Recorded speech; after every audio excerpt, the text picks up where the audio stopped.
مشرقی پاکستان کو مفتی محمود نے حوالہ کر دیا، پاکستان کے ٹکڑے کر دیے، عبداللہ درخواستی نے کر دیا، حسین احمد مدنی نے کر دیا، اشرف علی تھانوی نے کر دیا، اور محمد قاسم نانوتوی نے کر دیا، رشید احمد گنگوئی نے کر دیا، علامہ محمد رضا خان نے کر دیا۔ نہ آپ بھی جانتے ہیں، میں بھی جانتا ہوں، مشرقی پاکستان کو ہم سے کس نے کاٹا؟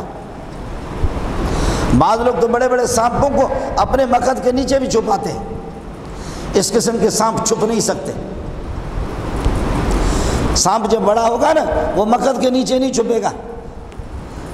کن قربانیوں کے بعد پاکستان، مشرقی پاکستان یہ سب ایک ملک بن گیا، لیکن مشرقی پاکستان کو ہم سے کس نے کاٹا؟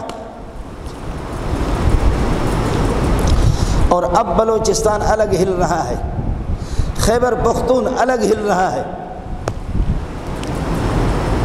یہاں ہندکو زبان بولنے والے، یہاں کشمیری زبان بولنے والے، یہاں پٹھان زبان بولنے والے، برطانیہ ہماری فوج سے ہٹ کر کے پٹھانوں کے علاقوں میں داخل نہیں ہو سکا۔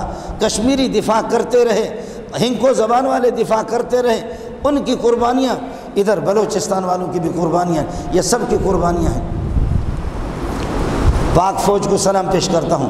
پاک فوج یہ نہ کہہ دے کہ ہم نے ملک حاصل کیا، آپ ضرور ہیں، ضرور آپ کی، یقیناً آپ کی محنت ہوگی، اس کا انکار نہیں کیا جا سکتا، لیکن جب عوام کی جب قدر نہیں کریں گے، پبلک کی قدر نہیں کریں گے۔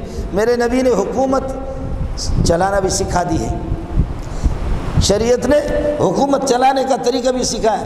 شریعت یہ کہتی ہے کہ جو بارڈروں پر کافر رہ رہے ہیں، جو کافر بارڈروں پر رہ رہے ہیں، ان کے ساتھ احسان کرو، ان کو کھلاؤ، ان کو وظیفہ دے دو، ان میں پیسے بانٹو، تاکہ یہ کافر سرحدوں کے آپ کے مخالف نہ ہو۔ واہ!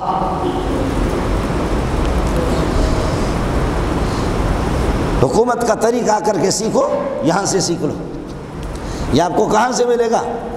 اسلام جب مضبوط ہو گیا تو علماء نے یہ بھی تو کہہ دیا کہ اب کافروں کو کچھ نہیں دیں گے، لیکن نہیں، یہ شعبہ باقی ہے کہ جن بارڈری علاقوں میں کھوکھرا پار ہے، جہاں سندھی میری برادری رہ رہی ہے، پیچھے اس کے ہندو بھی رہ رہے ہیں، بارڈر پر ہندو رہ رہے ہیں، خیبر پختون کے بہت سے بارڈروں پر، وہاں سیالکوٹ کے دیگر، تو کہا جو بارڈری علاقوں میں جو کافر ہے ان کے ساتھ احسان کرو، خوش اخلاقی کے ساتھ پیش آ جاؤ، ان کو بانٹو۔